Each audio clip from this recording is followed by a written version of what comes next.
everybody. So I did a thing this morning and I was so dadburn excited to get it started that I forgot to do an intro.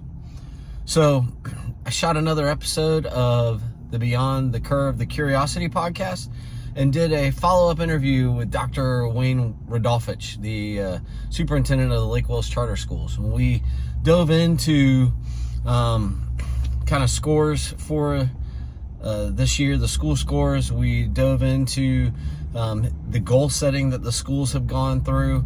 We talked about reading. That is his, Read 20 is that's his baby, and his goal to have so much proficiency in literacy for the Lake Wales Charter School students. And I totally forgot to do an intro. I forgot to introduce him. I think we just jumped right in. So I'm going to use this as the intro, a little B-roll shooting of the intro, and we'll splice it together and jump into the interview with Dr. Rodolfich. But yep, so we did, I sat down today, did an interview with Dr. Wayne Rodolfich, and we talked about the Lake Wales Charter School system, and we're going to do a follow-up again here probably in 9 weeks or so. But thank you very much. I will also, once this one comes out, I will also drop the first interview again, just so anybody that wanted to check out the first one, the introduction to Dr. Rodolfich, and we'll go from there. But thanks. Yep, this is what happens when you get excited about an interview. You do your intro in your Jeep on the way back to the office. Bye-bye. Dr. Rodolfich, we meet again. Happy New Year. Happy New Year. We're starting, I guess, the back half of the school year, and there's a lot of progress and a lot of things that have happened, and I just wanted to do a sit down and catch up. I know we had talked about doing something quarterly, and because of things that happened in my life, we kind of shuffled, so we're meeting about 6 months in. Right. How is it going? It's busy. We have a lot of good progress that we're making. We just have a lot of things going on at one time right now. The number one project that we have going right now is we're raising money for the 1919 building. We have a $2 million fundraising effort that's going on, led by TJ McKeon from the Lake Wales Charter Foundation. Mm-hmm. I'm a part of that with TJ. Sam Peterson's also a part of it. And then, there's a multitude of people that are engaged and working, and we've been pretty successful at raising money so far. So we're pretty excited about that. We need to complete the Bach North Middle School campus, or Academy campus, to make sure that we have adequate space for children and that we can get these temporary buildings out of Lake Wales. You hosted a business after hours there in the fall and gave tours of the old school building. What a architectural structure that is. And your students actually led kind of a tour of the campus, and the teachers were there, and the excitement, and what a campus. Yeah. What a facility. And are we close to having that money raised for that? We're about, I'd say we're about a quarter of the way in. Okay. We do have some funding sources that we haven't talked to yet. So we're waiting, and we're optimistic about the opportunity there. We also have some contingency plans in the event that we don't raise the full value of what we've asked for. Okay. Because that will now give Lake Wales, Bach South and Bach North fully functional and dressed, basically. Right. Yeah, and there's still projects for both campuses that we're going to work on in the coming years. One thing is an outdoor recreation facility that's covered for the students. That's something that we don't have, that we have in our other schools. So there's a lot of opportunity there for both the schools, but we're going to be really excited about having two schools that can feed into Lake Wales High School. But also with this building, you're going to take a dilapidated structure out of the center of Lake Wales, totally restore it, and provide a venue for entertainment with a 300-seat auditorium, and also a media center which adds another library to our community. Awesome. Yeah, I got the chance to do that tour, and just the hope of having a venue, an auditorium style venue, was something that people were excited about. You could tell with the group of business people I was walking with that was something, because many of them remember that building from what it was. Right. I was actually walking with a former teacher who took us to his classroom up there in the building and said, "This is where I taught my first year of teaching." Yeah. So there is a lot of history, And I know that the residents of Lake Wales are kind of looking forward to seeing what that becomes. So that's middle school.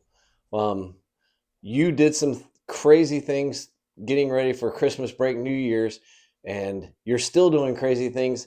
I saw a picture of you out doing a home visit on a dirt road. Yeah. And I just think it's amazing your time and your commitment to going out and visiting with the kids and parents. Tell me a little bit about how that's going and how many you've done so far. Well, I think we're now at 600 literacy home visits for the year. We're working to 1,000. We did 1,000 last year. And part of the project says, and I've been, had people say things about, well, is it really a visit? Well, the whole purpose is to contact families about literacy.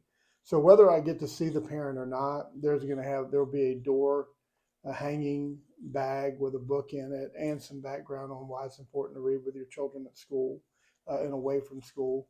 But we have to saturate this community with literacy. We have to saturate the state of Florida with literacy. We have to saturate America with literacy because we have so many children who don't read on grade level whenever they leave our schools. And it's very important that we try to fill that gap. And the only way to do that is to teach children to read. So we've been embarking on studying books about the science of reading, making sure people are getting their reading endorsements, keeping reading at the forefront with our students. And it's really funny because sometimes I go out and Julio Aceveda does a lot of the home visits with me, but we've been to homes where there's 2 children in the front yard and there's 10 children playing, and all the children run to my vehicle like it's the ice cream man and they all want a book. And we've had that happen several times. And I've had little kids run out of their house and hug me because I brought them a book. And just to see children that are excited about receiving books is a win for us, that we're making some progress in the community. And a lot of people recognize us as that's what we're doing. We go all over. We've been as far as Winter Haven, Dundee. We just go everywhere, Frostproof, to make sure that we're making that contact with families saying, hey, it's very important that we read with our children. Well, it's an amazing initiative, and being someone that also drives around a lot in this community, I cannot tell you how many times I've passed the Read 20 mobile. Yeah. So it's something that I think as Lake Wales citizens, we've all gotten accustomed just to seeing the car, and it's amazing too. You are the superintendent, but you're in the schools, you're in the community. You're not sitting behind this desk. Well, you may sit behind this desk some, but I see you out and about all the time. So, your scheduling is impeccable, but I think that's one thing that no one can deny. You're out and about, you're there in the community. And I talked with a teacher the other day and said they saw you at an event and you were doing something that they were just shocked because you were in the event, not just overseeing the event. And congratulations on that, because I think when you have a teacher supporting you, I can't tell you how many times the superintendent's not supported. So I think that's great, great for you and great for Lake Wales. Well, just to give you a little background, you talked about being in schools. So in year 1, I basically wanted to let every school say, hey, we're going to be successful. We're doing our own thing. We don't need any advice. Whatever the old feeling about how we do things here. And there were certain things that I knew when I actually interviewed for the job that I would be making adjustments to. Cell phones in schools, complete distraction, the root of many of your issues in school. So we don't have cell phones out during class time. It's not a productive thing for us to do. And then I've also done a calculation on time. We have so little time in our classrooms to be able to affect students. We don't need any distractions of cell phones or earbuds or any of that kind of stuff. So in year 1, I basically, kind of did some drive-bys in the schools and went through the hallways and those kind of things. But this year, because teachers said they wanted to see more of me in schools, I actually began going to classrooms, and I do an 8-minute walkthrough of a classroom. And most administrators who've been doing this, and I've been doing this for 30 years now, most administrators, in the first minute, you can walk in a classroom and find out if something productive is happening with children. So I make my time 8 minutes. And in part of that is, this is a form, and I basically take 2 lines and I fill out, it's 4 sentences, everything I see in that 8 minutes in that classroom. Oh, great transitions. I love your centers. those kind of things.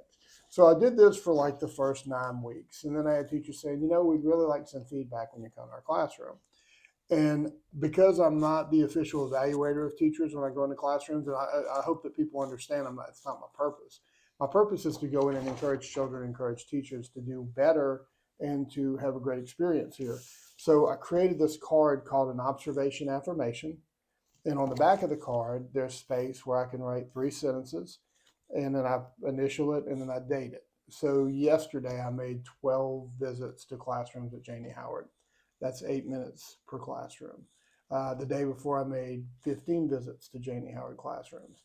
So over the course of the year now, I'm at about 545 classroom visits. These are 8-minute classroom visits. Every time I go in the classroom, I leave this card and I fill it out. And what I write on there is, hey, kids look great today. Your room is awesome. Thank you for your individual attention to our students. Whatever I can find to compliment teachers. And I always try to end it with happy Monday, Tuesday, whatever day we're on, and then have a great week, have a great semester. But this is all about bringing positive energy into the classroom where it's not an I gotcha mindset or any of that, because the expectation is always going to be, I expect people to work while we're at work. I expect children to work while we're in school. And I think that we teach some great habits to children outside of the ABCs and the 1, 2, 3s by teaching them about being on time, about being attentive, about being respectful. All those are important attributes of people when they go out in the real world. And so I think, if we could just teach our children from pre-K all the way through their senior year about just some good courtesy behavior, that's an important aspect of citizenship when you go out in the world and you're trying to get a job, because those things are what appeal to people. We see all the crazy website, TikTok, Facebook, all this anger out there. Yeah. And my thing is, let's show people how to function in a positive manner. And look, I used to be a part of that world where I would have an opinion on everything, and in my younger days. And then I look at some folks that are in my age range and I watch the angry post, and They're still opinionated. I remember whenever I was doing that. But what I remember most is how effective it is, because a lot of people are just like, hey man, I just want to put a picture of my kid on social media. I didn't want all the. Yeah. And so I think it's really important that we start building that type of mindset for our students about how the positive things can make your life better, as opposed to just harping on the negative all the time. Yeah, I completely agree. Coming from a leadership role and a coaching role, it's so easy to dig in on what's going wrong. And it's funny, there are things now, I now have players that are coaches, and I go see them. And the things that I helped them transition from, they now don't put up with their own players. Right. And it's funny because that positive, hey man, you look so nice this way. Well, they don't even think about dressing the way they used to, because it's just the wording. You look so nice this way. I could say you're doing this wrong, but you say it, you look great doing this. Right. That positive thought, that positive way. And, sometimes you do have to crack down on the whip. Yeah. But I think it's amazing that you spend the time to go in. There's a lot of leaders that don't leave the glass house and see what's going on. They get it from the principal or the managers, or you're actually out there. You get to see the schools. If the grass needs mowed, if the cafeteria is not clean. So I think that's something that I appreciate as someone who's trying to transition to more of a leader role in different parts of my business life. But another thing is, you have goals for each school, because you said you kind of gave them that guidance. Mm-hmm. I'll let you go your route. So how is that going? So this is not going to be camera friendly, but I did actually, I took these home last night so I could look at them. That's okay. So we started building the strategic plan before I ever got here. Once I was named superintendent, I formatted, and I've been creating strategic plans for years. And once I became the superintendent, I started working on formatting the outline for our plan. Now, when you tell someone we're going to have 16 categories and 240 goals for your school, it's very overwhelming. Yeah, that's daunting. So when I first presented this to everyone, they're like, wow, that's a lot. I mean, even some board members were like, hey, that's a lot. I'm not ever, I don't know if I'll ever read that much stuff. Mm-hmm. So you're talking about 7 different entities. All 7 schools are independent of each other. So in my old district, I have one district with 17 schools, and I had 240 goals for the entire district. And we had done a 180 goal plan for the entire district, but I broke it down in categories because when you look at our data, we have underrepresented groups of children here. Our ESC children, exceptional students, they were not getting the full value, in my opinion, of what we could be doing for them. Our ESOL students, second language students, we were not getting the full value of what was possible for that group of students. So I put a category specifically to them. And then you talk about, okay, what personnel do I need? What resources do I need? How are we going to measure growth? What technology do we need? What facilities do we need for this specific group of people? What do we need for this specific group of people? And then you break that down, and then you give ownership to the people who are responsible for that area to write 15 goals to achieve over the next 5 years. The difference here, and it's a little more complex, but it's also a lot simpler because different schools have different individual needs. And so this is an example of Hillcrest and the goals that they set. Okay. So, but here's the thing about writing strategic plans. Sometimes we think, well, we're going to write this strategic plan and we're never going to change what the goal is. But I believe in adapting goals to the needs of the school. So if I've got a goal that's not really measuring what I want it to measure in a time frame I want it to measure it, then I give the principals the autonomy to go back in and tweak it so that you can get that goal exactly how you need it in order for children to get the best outcome or teachers to get the best outcome. So what we do is we highlight, and there's a goal code for everything we do, but we highlight if we're in process, that means we're actually actively trying to work on the goal, then it's in yellow. If we complete the goal, then it's in green. Okay. And so this is the first, and we're really a year and a half into the process, but because there was some confusion and because I wanted people to fully understand what we're doing, we waited till this summer to begin implementation of year 1. So we're now at the first half of the year implementation. So if you look, these are all the different goals for all the different schools. And Okay. even in their style, even though I have it all green and yellow, there's some, different shades and things like that.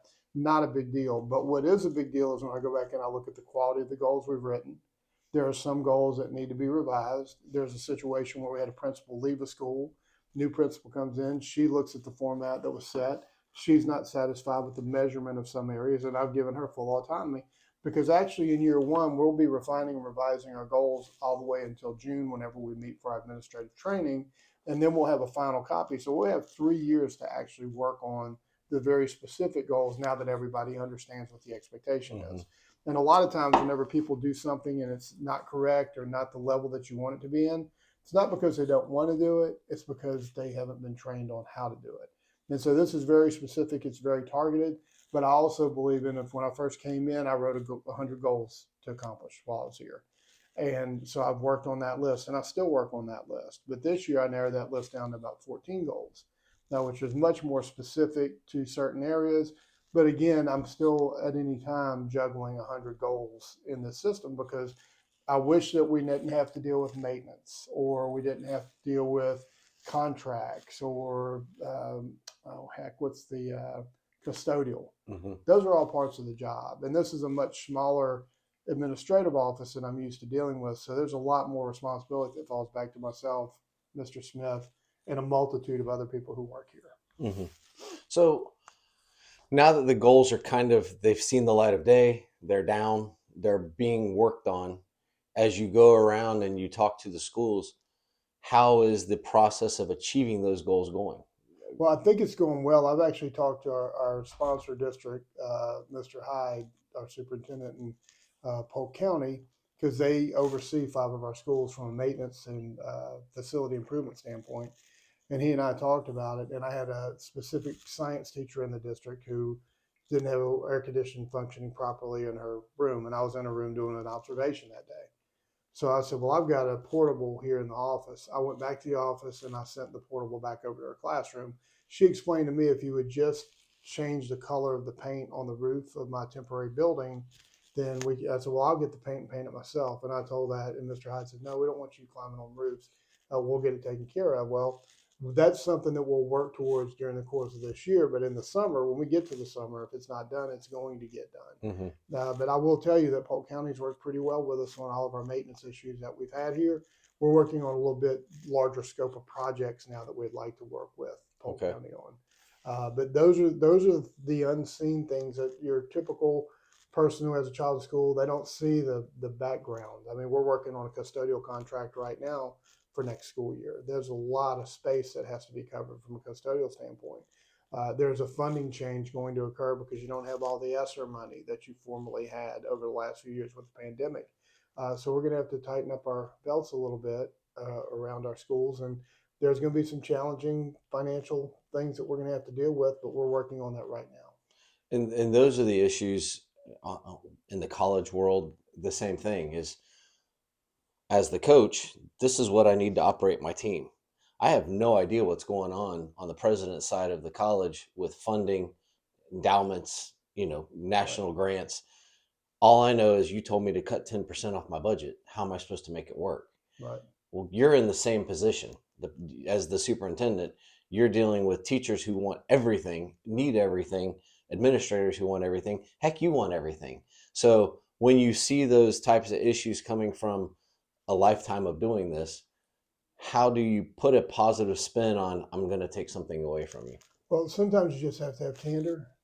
And unfortunately, that's a predicament you find yourself in. We got raises this year, and the raises haven't come through yet because they're still waiting on our plan to be approved by the state of Florida.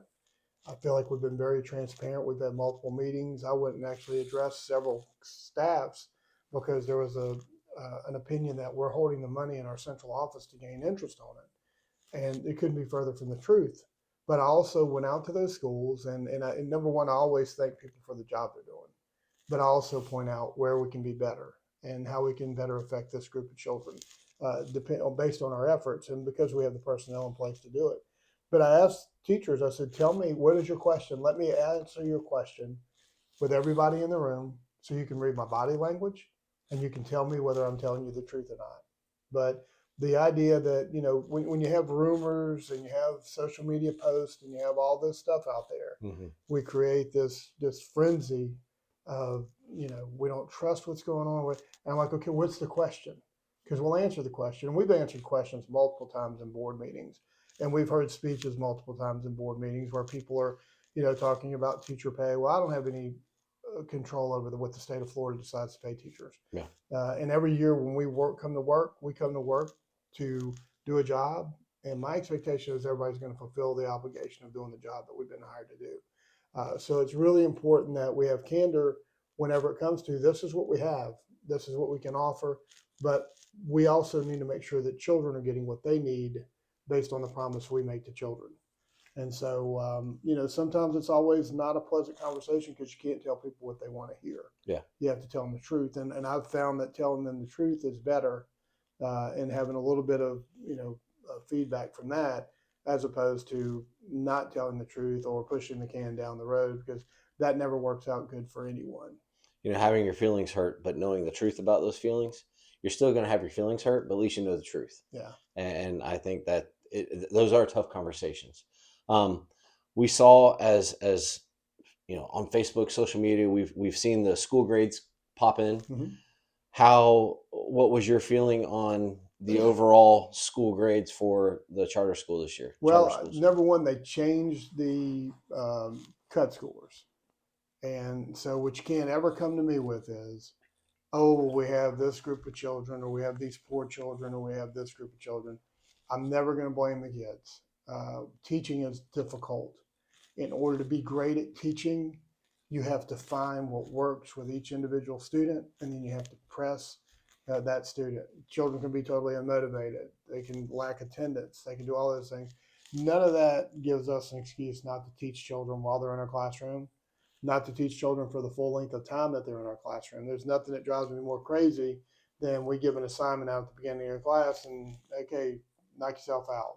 Well, unless 100% of the children in that class are proficient in what you're teaching them or what you're giving them to do, we have a lot of work left to do. So my thing is we need to make sure we're teaching bell to bell. As it relates to grades, I was not surprised, but it did validate a few points that I've been trying to make since I got here about, you're not going to change your outcomes if you don't change your practice, and you have to change your practice. Going to a baseball analogy. Mm-hmm. If you want to be a better hitter, you have to hit the baseball. You have to practice hitting the baseball. You have to practice hitting all different balls coming in, a fastball, curveball, slider, you name it. Yeah. You've got to learn how to hit all those pitches if you want to excel in the game of baseball. When you're teaching, it's the same way. You're not going to have students that say, okay, here's how you do the quadratic equation, but let me give you a few hints on how you can get past this step of the quadratic equation. So my thing is building the capacity of every student to be able to solve the problem in their head, not letting computers do the work for us, not letting Chat GPT do the work for us, not letting AI do the work for us. And what I try to tell teachers is there's a plan right now by some company to replace you with AI, and they go to some school district and say, hey, we can teach this block of students with AI completely. Well, that's going to remove opportunities for teachers to teach. And I'm saying if you want to improve the human capital over AI, because AI doesn't feel, it doesn't see that child struggling in that seat. It just knows that it's supposed to teach this component of some part of a subject. In your case, you get to see that student, but you also get to work on how you motivate the student. How do you get that student the assistance that they need from other parts of the campus? So when we look at test scores, I looked at, of course, I had a good showing from Hillcrest, had a good showing from Babson Park, had a much improved showing at Janie Howard, had an improvement at Polk Avenue. We still have work to do at Polk Avenue. Both middle schools, I was, pleased that they had some good performance, but I was also intrigued at what they saw after they got the score and how they saw where they had missed opportunities for children to do better. And so they're working toward that end now. I think both of our middle school or academy principals are very focused on how do I get this better than it is now. And of course, at the high school, it's probably your largest group of students and different depending on the subject area that you're in. But I'll give you an example. When I first arrived, you had 30% proficiency rates. And that's never going to be good enough for me. I don't care if that's what the average in the state of Florida is. We shouldn't want to be like the state of Florida. We should want to be the best charter system in the country. And that's what we're going to focus on being. So I'm going to always be tougher, at the high school level because there's so many opportunities at the high school to garner more points.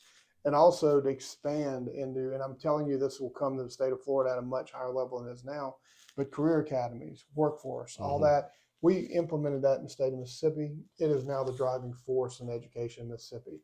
I see the same trends happening here based on what I hear when I go listen to people speak about what the focus is in Florida. We've expanded our career pathway offerings by 3 already. And that's not going to be something that we back off of. We're now looking at teacher programming where we can actually have our high school students that are 18 years old working as teacher assistants while they're working in our teacher academy and begin getting their education. So you start in the retirement system at that age because you're under the hood of the district. You are working on your coursework, but you're also giving a service to the school district because you're a motivated student who wants to one day become a teacher. And so you're learning all the skills by teachers that are already in the classroom. That's an interesting take on that. We actually did that in Mississippi in the Pascagoula Gautier School District. We built a teacher academy, and we actually had our seniors who were teacher assistants that we paid to do half-day teacher assistant jobs throughout our district. That is, and it puts them in the retirement system. Yeah. It also lets them to begin working on their degree, and you're also growing your own, but you're also building a relationship so that student will come back to your district and work as a real teacher. Yeah, that's interesting. On a completely non-test thing, stuff always changes, and trying to pick up kids from school and people who aren't picking up kids from school, trying to get through those areas. I absolutely love the traffic flow now for Janie Howard Wilson. It used to be backed up on Scenic Highway, and now you pick them up on the side street. I don't know the name of that street, on the other side of the railroad tracks. And just coming through there, I was like, wow, what a simple change has made a great traffic flow situation. And those are the types of things that I don't think people think of. Right. It's not just sitting in the classroom. It's, hey, it's not making the citizens mad about it. Now, Right. Hey, they made a change. It's kind of like in Ted Lasso when he fixed the showers. He made the water pressure better in the showers, and the people are like, oh, he actually cares. Yeah. And it's small things like that. And that has nothing to do with an academic goal. That has to do with more of a citizen goal of, hey, we're here to be good citizens in the community. And that is one thing that I see. Well, I give full credit for that to Officer Palmer and to Ms. Griffiths and that team down there who are always working to make more efficient and safe areas. And I will tell you one aside from that aside is there are cameras that are going to be installed or have been installed on buses and at school zones that actually will, if you have a driver who is not following the rules in the school zone, it will actually take a picture and potentially ticket that driver. That's a little bit controversial for some people, but when I look at just 27 and 60, the amount of fatalities that we've had on those roads since I've been here, I think it's important that we slow people down and that we have to follow the rules whenever children are involved. Mm-hmm. Because a lot of times children don't think anything about a car driving 40 miles an hour. When they see that stop arm out on a bus, they expect everyone to be stopped. Mm-hmm. And so they're not anticipating that. Their brains aren't even working at that level of safety. So we are looking at some of those options. And that's something that I'm going to speak to the board about in this next board meeting to make sure that we can create the safest school zone for children and around our buses whenever we're dropping children off. No, it's actually we have somehow adopted a bus stop in our driveway this year. Oh, So we have parents and kids waiting in our driveway this year, and it's interesting sometimes when we have to leave early to get out. It's like, hey guys, how's it going? And but well, no, we appreciate you allowing that. oh, it's no big deal. I had one day I came out to go for a run, and a gentleman was sitting on one of my stumps, and he's just sitting there, and I was like, hey, how's it going? He's like, hey, how are you? It's just funny, but it's good. It's good to have the local community and involved in the schools. But no, that's just a positive. I'm glad to see that some of the schools are progressing, and I'm when they get their grades, are they angry or do they see like, hey, we have done better in this? It's just not the overall grade. Yeah, they absolutely look at every bit of it very closely, and we have plans tied very closely to that on increasing. Part of my evaluation this year will be, did we improve in reading, language, and math and science? And and that's a coin flip as to what it's going to end up being. But at the same time, there's a way to get things done in pretty dramatic fashion, and there's a way to coach people to get them better at things. And for me, I've tried to use the coaching mindset, the positivity mindset for that to happen, for our students to improve and for grades to improve. But it's not very difficult to see sometimes whenever you're not seeing improvement because it's a lack of activity or it's a lack of focus on what the state frameworks are. And so this year, we spent our entire year helping teachers with Orton Gillingham, which is whenever we're dealing with children who have specific reading issues, which is a very good program, and the whole district is buying into the Orton Gillingham process.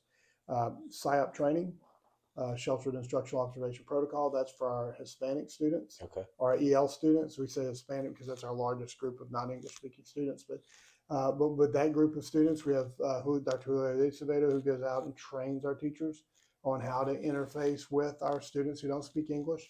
Now, and I've actually been in a classroom before whenever a migrant family comes in, speaks no English, and watch this big burly dad just really having a hard time disconnecting with their child because you're putting them in an environment that they're not used to being in. And I've called Julio from the classroom and said, hey, I need you to get down to this school, this classroom. I want you to help encourage this young man who just walked in the door who's not been here before. So, there's some variables that are part of that. For me, socioeconomics is a big thing because I go to so many homes and I see so much poverty. But here's the flip side. We can say, oh, well, I feel sorry for this child because of their circumstance.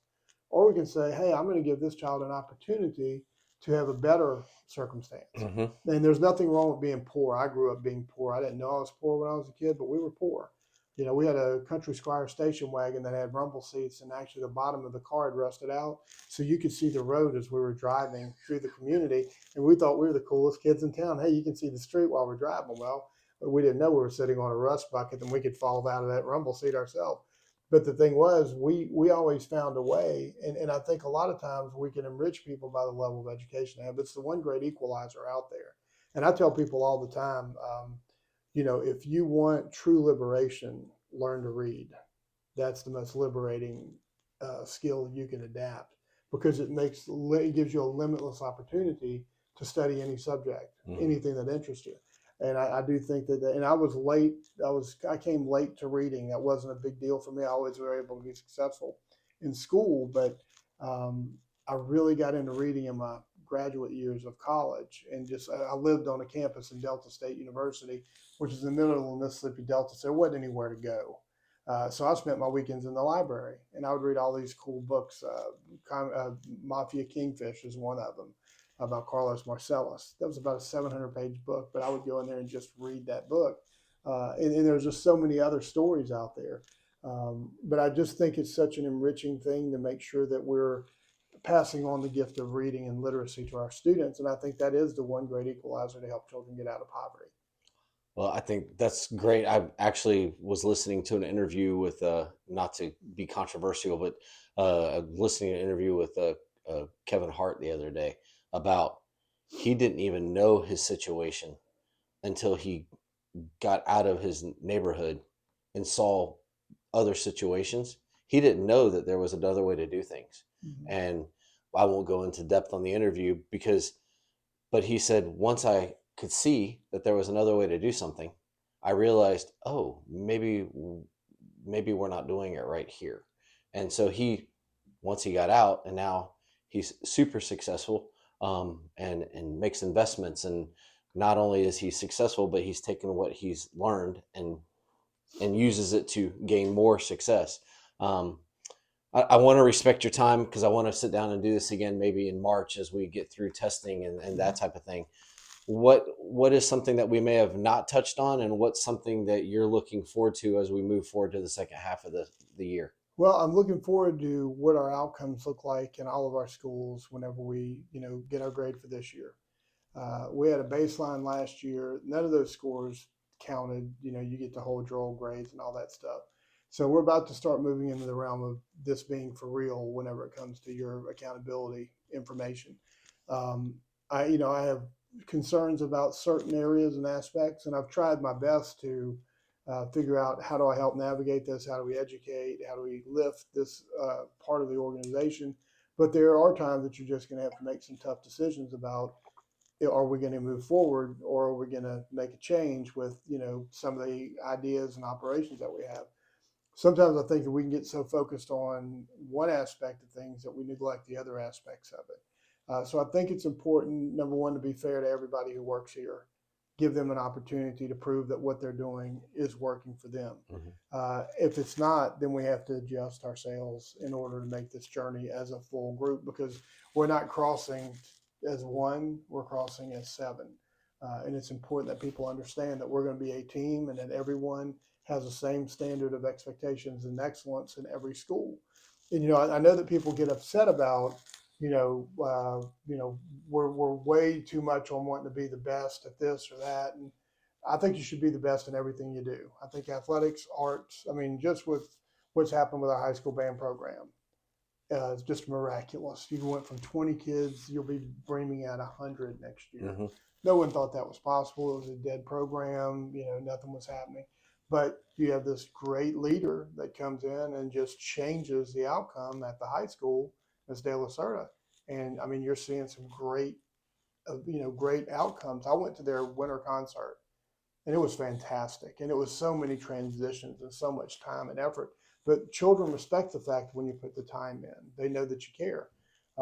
It's like being a stand-up comedian. I may have used this before. You go in the room and you tell jokes till you find someone who laughs at your jokes, but you don't stop telling jokes. And that's how it is for me. I go in the classrooms, and at the beginning of the year, I go to every classroom in the system. And I walk in the door, and I'm like, hey, guys, hope you have a great year. Make sure you're reading. I'll be in a hallway, and I'll yell down the hallway, hey, guys, get to class. You could be reading something right now. Then the reaction of teenagers, and they're like, oh, this guy. But at the end of the day, they're hearing that message over and over again. And at some point, they'll get to a point in their life where they say, well, wait a minute, maybe there's something to what I'm being told over and over and over again, like being on time, like being respectful. Can I change the outcome of my life based on a decision that I make? And sometimes maybe it's good to take guidance, because there's no one who knows more than teenagers do whenever they're in the prime. I know I was one of them. Oh, yeah. And as a matter of fact, I extended my teenage years to about 10 years beyond teenage years. Yep. But we learn our similar. lessons over time. And, I have a daughter who's 27 years old who I absolutely wanted to be a teacher. Well, she made the decision to become a teacher after she graduated from Mississippi State this year. And now she's working as a teacher in the Biloxi school systems back in Mississippi. And she's 27 years old. Well, I knew at 18 exactly what I wanted her to do, but she had to come to the understanding of, well, this is something that I was meant to do because teaching is in our family Right. blood. And so seeing her go through her trials and tribulations, there's very little I could do to affect it except for to always be that positive person in her life saying, you know what, you can do this, you can do that. Here's a great opportunity for you. And now she has a daughter and she's in that world of teaching. And it's like last night I had a conversation with her. She goes, Dad, it's a long way to the end of January whenever you get another paycheck. And I said, it is a long way. You got to budget for it. Yeah. But that's the cool thing about, getting through that process, because I know a lot of parents out there get discouraged, but you just have to keep putting the positivity about what's possible for kids. The biggest issue we all have is the amount of control we actually do have over our children once they leave our home. And just being that positive influence to our kids matters. It doesn't always work out, but more times than not, I believe it does. Yeah. I think you've hit on so many cool things that what kept processing through my brain was whether you're a teacher, a student, or yourself, you're either going to be a leader or you're going to be led by a leader. And I think and in each role, a student can be a leader, a teacher can be a leader, and then they get their guidance from a leader, but they can lead in their world. And, it's finding those students that buy into it and they're going to drag some with them. Teachers are going to do the same thing. You're going to drag people into that environment, and that being a leader or being led by the leader, that's a different mindset. So, and I would also be remiss, Lake Wells, they didn't quite pull it off this year, but congratulations to the football team. 2 seasons in a row of just excellence. Yeah. And you can see the community pride. I know a lot of old time Lake Wells people, they were excited about that, and people going to the games. And also same thing here in the band. I've not seen so much pride in brass instruments that I have seen in the past few years as watching the community kind of embrace seeing the marching Highlanders again. Well, the 3 most crucial aspects of running a good high school, the 3 most important things you have to have. You have to have a good principal. And you have to have a highly intelligent principal, which we have. You have to have a good football coach, because football is the top sport in all your schools, whether we like it or don't like it. It has the biggest, because you bring so many other entities in around it. Cheerleading, ROTC, band, that's where the community meets on a Friday. And then your other is your band director. So if you can get those 3 things right in your high school, then you've got a really good opportunity.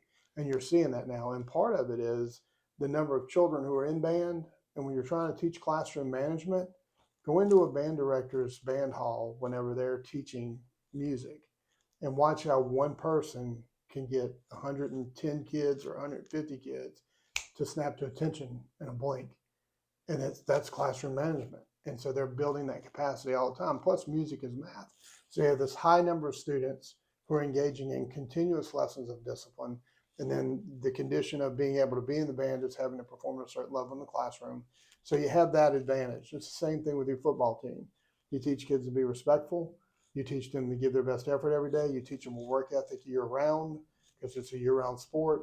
And then with the principal, it's just a giant analysis of what's the quality of everything I'm doing. And then can I have those conversations with the different departments within my school to make sure they're giving us the very best for our students. Because the thing that I want to make sure everybody in our community understands, when they made the transition from Polk County to the Lake Wells Charter System, that was a move to create a school system of excellence. And we have to be striving for excellence all the time. And sometimes I think we get lost in that. And we say, oh, well, COVID had this effect or this. I appreciate every bit of that, but we better be teaching children resiliency, because the world does not care. When you cross the 18-year-old diploma threshold, there are no resources at the level that you have them while you're in school to adapt to all your needs. Yeah. It's going to be, you're either going to sink or swim when you get out in the real world.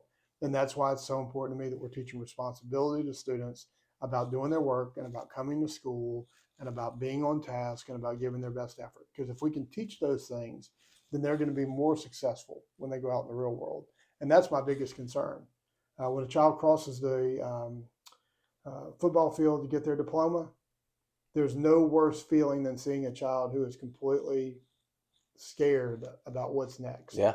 Because we've been that place that they've come to for the last decade plus of their life, where we've created that stable environment for them. Mm-hmm. And now you have to go out in the real world and see if what we taught you can help you to succeed from there on. Yeah, I agree. And I think I was going to ask you for one last thought, but I think that really was a great way to wrap this part up. And I'm going to do a better job of reaching out and sitting down. I guess would mid-March, late March be a good? Whenever. I'm always available. That's why I don't really keep a schedule.